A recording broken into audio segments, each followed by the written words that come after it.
Hello friends, welcome to my channel Noman academy. मैं हूं Noman and today we are going to study about standard 8 science part 2 of chapter number 2।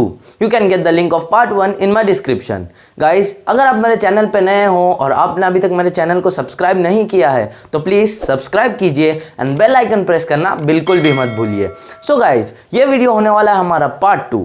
Part 1 में हमने सीखा था health diseases, types of diseases and infectious diseases के बारे में, और पार्ट 2 यानी कि इस वीडियो में हम सीखने वाले हैं non infectious diseases, medicine etcetera चीज़ों के बारे में। So guys, let's get started. What are non infectious diseases? Non infectious diseases are the diseases which do not occur due to an infection और body contact. Non infectious diseases infections या फिर body contacts की वजह से occur नहीं होते। They occur due to certain reasons in our body. Now, we'll study a few examples of non-infectious diseases. Let's start with cancer. Cancer is what? Means how does cancer happens? I'll tell you. Cancer कब होता है कि जब uncontrolled and abnormal cell growth happens in a body, that time that situation is known as cancer. जब cell growth uncontrolled and abnormal होने लग जाती है तब उस situation को हम कैंसर कहते हैं। Now, when cancerous cells form a group or a lump, they are known as malignant tumor. Cancer can occur on various body parts like lungs, mouth, tongue, stomach, breast, uterus, skin and also tissues like blood.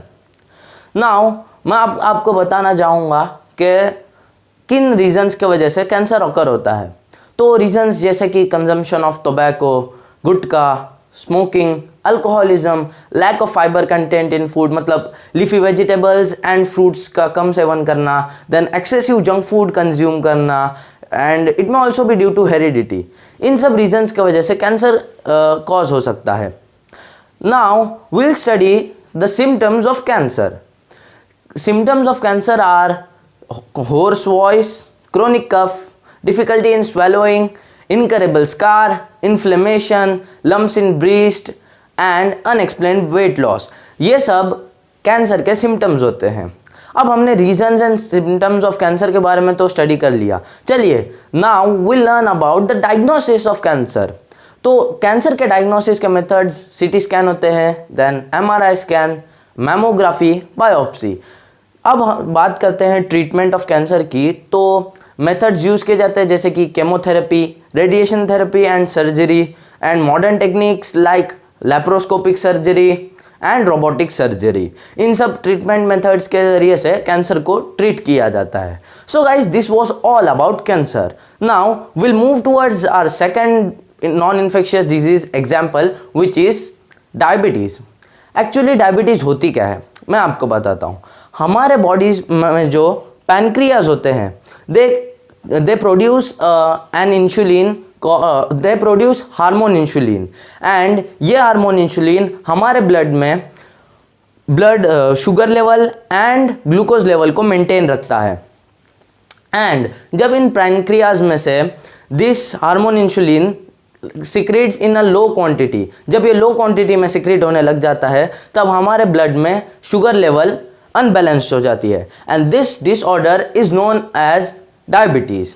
अब मैं आपको बताऊंगा कि diabetes के symptoms क्या होते हैं। तो frequent urination at night and obesity can also be a symptom of diabetes, and weight loss can also be a symptom of diabetes. These both can be the symptoms of diabetes. So now we'll learn about the reasons why diabetes happen, means due to which reasons diabetes occurs. तो reasons जैसे कि obesity, heredity, then lack of physical exercise and mental stress, इन सब reasons की वजह से diabetes occur होती है। अब मैं आपको एक fact बताना चाहूँगा। India has the highest number of diabetes patient among all the world, and that is approximately 7 crore. So this was all about diabetes.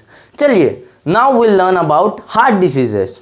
Heart diseases क्यों occur होते हैं मैं आपको बताता हूँ। क्यों जब हार्ट की एफिशिएंसी कम हो जाती है तब हार्ट डिसीजेस occur होते हैं। लेकिन हार्ट की एफिशिएंसी कब कम होती है? हार्ट की एफिशिएंसी तब कम होती है जब हार्ट को blood supply, nutrient supply and oxygen supply कम हो जाते हैं। and due to this decreasing of all the supplies like blood supply, oxygen supply and nutrient supply, heart has to perform more and more work, and that leads to stress on it, and this may lead to heart attack. जी हाँ, ये heart attack का कारण भी बन सकता है, and अगर किसी को हार्ट अटैक आ जाता है then immediate consultation of doctor and treatment is necessary. चलिए, now will study about the reasons why heart attack occurs. तो due to smoking, alcoholism, then it may be also heredity, obesity, lack of physical exercise, mental stress, anxiety, anger, these are all the reasons why heart attack occurs. Now guys, I will tell the symptoms of heart diseases to you. Heart diseases के symptoms होते हैं जैसे कि pains in arms, shoulders, neck, then cramps in hand and tremors, uneasiness, and also severe chest pains. These are all the symptoms of heart diseases. अब guys हमने यहाँ पर heart diseases के बारे में तो जान लिया. चलिए मैं अब आपको हार्ट डिसीजेस के ट्रीटमेंट के बारे में बताता हूँ. तो हार्ट डिसीजेस को ट्रीट किया जाता है angioplasty, bypass surgery, open heart surgery, heart transplant, installation of stents, installation of pacemaker जैसे मेथड्स से. सो गाइस, यहाँ पर हमने non infectious diseases and there examples के बारे में तो जान लिया. चलिए अब हम मेडिसिन के बारे में कुछ जानकारी लेते हैं. तो पहले तो मैं आपको बताना चाहूँगा मिसयूज़ ऑफ मेडिसिन के बारे में. अभी कुछ समटाइम्स इट हैपन्स के कुछ लोग जो है बिना डॉक्टर के प्रेस्क्रिप्शन के कुछ दवाइयाँ खा लेते हैं, but this is totally wrong. Overdose of medicine can affect our body. अब एग्जाम्पल मैं आपको देता हूँ कि overdose of pain killer may damage our nervous system, excretory system and liver, and overdose of antibiotics may lead to nausea, then stomach ache, rash, dysentery and white patches on tongue etc. So देखा आपने कितना खतरनाक हो सकता है misuse of medicine. So guys, this was about misuse of medicine. Now we'll move towards our next point, which is generic medicines, जिन्हें हम general medicine भी बुलाते हैं. जनरल मेडिसिन ये जो है they are distributed and they are manufactured and distributed without any patent, and their production cost is very low as you know, क्योंकि इनका जो फॉर्मूला होता है इन मेडिसिन का that is readily available, and so that's why they need their means for the research very fewer expenses are required, so that's why their production cost is very low and they are in the market at very low cost. So this was about generic medicines. अब हम अपने next point की तरफ बढ़ेंगे जो है lifestyle and disease. पहले तो मैं आपको बता दूं कि our lifestyle includes of our daily routine and the types of food we eat. अब मैं आपको बता दूं कि आजकल जो है हैबिट्स जैसे कि staying at bed till late morning, going to bed in late night, then frequent changes in meal timings, excessive consumption of junk food, lack of physical exercise etc. ये सब बढ़ गया है, and due to this the frequency of getting sick, due to this the people are getting frequently sick. अगर इस frequency of getting sick is to be lowered, then people should follow proper lifestyle in which it should include proper food, sufficient sleep and physical exercises like yogasanas, pranayams, jogging, running etc. So इस तरह की अगर lifestyle जीते हैं then we can lower the frequency of getting sick.